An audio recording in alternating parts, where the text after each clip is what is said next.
ఎందుకంటే ఎవరినో కక్ష కట్టినట్టు కాదు, ఇలాంటి ఇన్సిడెంట్లు జరగకుండా ఉండాలి అంటే కొన్ని కఠినమైన నిర్ణయాలు తీసుకోవాలి కాబట్టి వాళ్ళు ఆ రకమైన నిర్ణయాలు తీసుకున్నారు. సో ఈ నిర్ణయం అనేది ఫైనల్ అవుతుంది నేను అనుకోను. మళ్ళీ వీటి మీద ఇండస్ట్రీ వాళ్ళు చర్చలు జరుగుతాయి. చర్చలు జరిగిన తర్వాత దానికి సంబంధించిన మళ్ళీ మార్పులు చేరే అవకాశం ఉంటుంది. ఎందుకంటే గతంలో కూడా మగధీర మూవీ కూడా ఇలాంటి సంఘటనలు జరిగాయి. కాబట్టి ఏదైతే రేవంత్ రెడ్డి గారు తీసుకున్న నిర్ణయం ఏదైతే ఉందో ఆవేదన నుంచి వచ్చిందే తప్ప కక్ష నుంచి వచ్చిందని కాదని నేను అనుకుంటున్నాను.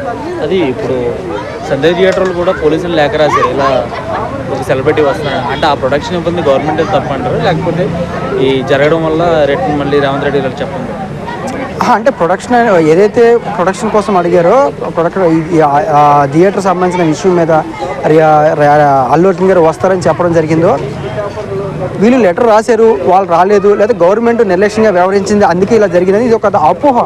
ఈ అపోహకి ఏంటంటే ఒక ఎంక్వైరీ కండక్ట్ చేసి ఆ ఎంక్వైరీలో క్లియరెన్స్ ఇచ్చారు. ఏంటి ఈరోజు రేవంత్ రెడ్డి గారు అసెంబ్లీలో చెప్పిన విషయం ఏంటి, ఒకేసారి అంటే మూవీ కాసేపట్లో 1 అవర్లో మూవీ షో వేస్తున్నారు అనేటప్పుడు 1 అవర్ ముందే అతను రోడ్ షో చేసి రావడం జరిగింది.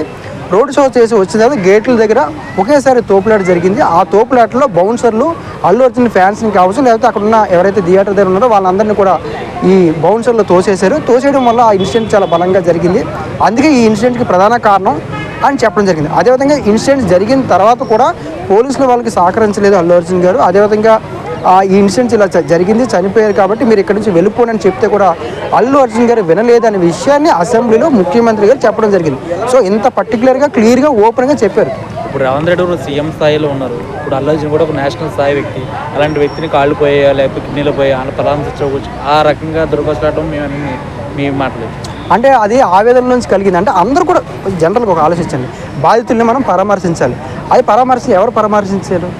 ఇప్పుడు అల్లు అర్జున్ గారిని ప్రొటెక్ట్ చేయడం లేదా అల్లు అర్జున్ అంటే అందరికీ తెలుసు, వెళ్తారు. ఇప్పుడు బాధితులు అంటే ఐసీయూలో ఉన్నాడు, వెళ్ళి పరామర్శించాలి, అది చెప్పిన తీసి కూడా కాదు కదా అల్లు అర్జున్. కనీసం ఇప్పుడు అల్లు అరవింద్ గారు మొన్న వెళ్ళారు, దానికి బదులుగా ఇంకెవరైనా ప్రొడ్యూస్ డైరెక్టర్లు ఉన్నారు, లేకపోతే అల్లు అర్జున్ గారికి సంబంధించిన ఆఫీసర్స్ ఉన్నారు, అధికారులు ఉన్నారు, వాళ్ళ తమ్ముళ్ళు ఉన్నారు, ఇలాగ ఎవరైనా పరామర్శించాల్సింది కదా.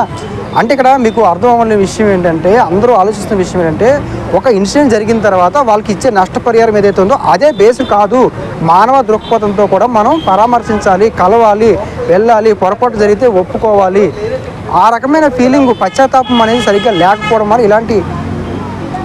ఇప్పుడు రేవంత్ రెడ్డి సడన్గా ఈ స్టేట్మెంట్ పాస్ అయ్యారు, బెనిఫిట్ షోలో ఏం టికెట్లు రద్దు ఎక్కువ పెంచుకుని. ఇప్పుడు దిల్రాజు గారు 3 సినిమాలు ఉన్నాయి, దాని మీద ప్రభావం పడుతుంది ఖచ్చితంగా. ఎందుకంటే మళ్ళీ ఇప్పుడు సంక్రాంతి ఉంది, ఇవన్నీ ఇన్సిడెంట్లు ఉన్నాయి కాబట్టి ఇండస్ట్రీ వాళ్ళు మళ్ళీ వెళ్ళి చేస్తారని నేను అనుకుంటాను.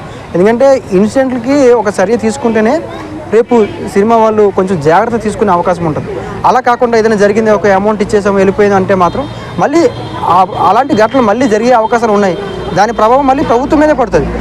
ఇప్పుడు ప్రభుత్వాలు తీసుకోకపోవడం వల్ల ఇలా జరిగిందని చెప్తారు, ప్రభుత్వం ఉన్నప్పుడు జరిగిందని చెప్తారు. కాబట్టి ప్రభుత్వం మీద ఇంపాక్ట్ పడే అవకాశం ఉంది. కాబట్టి ఇంకోసారి ఇలాంటి జరగకుండా ఆయన కఠిన నిర్ణయాలు తీసుకున్నారు. ఈ నిర్ణయాల పట్ల ఫిల్మ్ ఇండస్ట్రీ వాళ్ళు, ఎవరైతే ప్రొడ్యూసర్ అసోసియేషన్ ఉంటుందో వీళ్ళందరూ కూడా మళ్ళీ వెళ్ళి కలుస్తారని నేను నమ్ముతున్నాను. ఎందుకంటే గతంలో కూడా వాళ్ళు జరిగాయి కాబట్టి ఖచ్చితంగా ఈ నిర్ణయం ఫైనల్ అని నేను అనుకోవట్లేదు. మళ్ళీ చర్చలు జరిగిన తర్వాత ఇవి సానుకూలమైన వాతావరణం ఉండే అవకాశం ఉంటుంది. Thank you.